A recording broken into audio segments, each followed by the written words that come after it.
characters? Or? I bet you guys can tell us. Who did you see? Shout them out. Anybody excited about Sam Walker? Wait till you see what he can do. Who else? Star Sapphire! Yeah! Nice. The young man is correct. You will see the Hawkman, and they will be that funny and devious. I do have some bad news though. Because CG is so expensive, that was basically all the rest of the show we have. So. That's it. We just saw the rest of the first season. That's not true at all. But we'll get started on some new ones. Come Monday. So unlike what Ben and Lauren are dealing with, you guys have 22 minutes in full CG. Yeah, it looks beautiful. So what are some of the things like John Carlo, you've worked in CG before. John Carlo worked on Star Wars, Clone Wars. Yeah. But working in that medium, there's any benefits, drawbacks? It's awesome because you just kind of you just go make a cartoon, and then I just hang out, I eat hoagies all day, and the computer does all the work for me. So it's perfect. And then Jim comes in and we play poker. But I mean it's challenging because of the CG limitations. I think there's this myth that because it's CG, you can do anything, but there's actually certain rules that you can't do.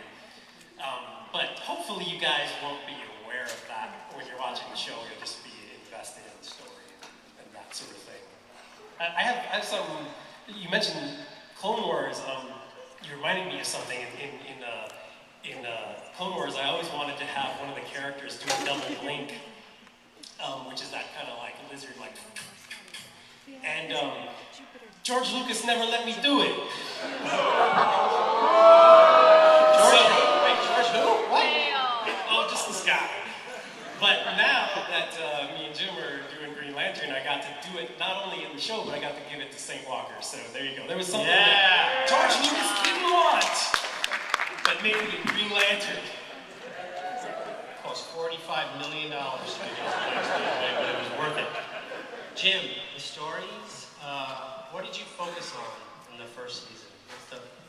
Well, if you've watched any of it at all, and I assume Everybody in this room has watched it multiple times, and that you've recorded the episode 3 this morning, you'll know that the overall first 13 are about facing the Red Lanterns and their invasion led by Atrocitus, and so that's the overarching thing. But ultimately, we want to investigate these characters and who they were individually and how they affect one another. And I think you'll see a real growth over the 13 episodes. And that sounds really boring, but in fact, there's a lot of fighting and comedy and some romance. So hopefully you'll enjoy all of it. We have a special guest appearance by the My Little Ponies.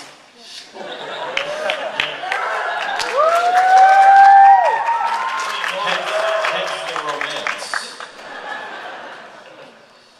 Well, that's one of the great things about the show, I think, is the balance between the action and the comedy and how Hal is played. And you want to talk about that a little? Yeah, hats off to the voice actors because they bring so much to this. Josh Keaton he opens his mouth and he's charming, and I mean, quite frankly, Hal's a little bit of an arrogant jerk, but In a good way. In a good way, and coming out of Josh's mouth, you're like, oh, he's so charming. I don't mind that he's a hot-headed narcissist. But they're all funny. I mean, Jason Spizak is Razor, and I think in the second episode, our staff writer Ernie Elbecker gave him one kind of snarky line, and Bruce and GC and they all cracked up. So like everything out of his mouth from then on is going to be like sarcastic because he does it so well. They're all great. It's interesting you bring that up because Jason Spizak is actually a pretty kind of silly guy in person, and we had cast him as like the darkest character in the show, but it actually ended up being a great accident, or great Happy accident. Happy accident. That's what I was thinking, Jim. Because he gives that little bit of that quirky spin to some of the most dry lines. So love me some Jason Spizak. And the rest are great too, right? Kevin is great. Kilowog, he's everything. as soon as, when he auditioned, as soon as he opened his mouth and he did that thing, that, by the way, in the writer's room when we're breaking stories, when, like, Delby's, we sit there going, then Kilowog comes in and he does this, you can't help yourself. And Grey Delisle, of course, is always unbelievably good. One of our writers gave extra lines to her just to hear her talk more. You know? Also, Lauren's short as well. Yes, Gray is Wonder Girl in the shorts as well. Young Justice, she Young Justice? She was a beautiful dreamer from the Forever People, and she's Whisper a Day. So, keep going with Green Lantern. So we saw Thanagarians, Star Sapphire. Yeah, did you guys like those Thanagarians? Who else? There's got to be somebody missing. Is there anybody who pops into your mind just automatically when you think of what? Who? What? Jack Star. We'll listen to all of those suggestions. You may see all of those or some of those people, but Did anyone watch the show this morning? I'm just curious. There was little hints there of something that might, maybe show up later, something yellow inside of it. Whoa.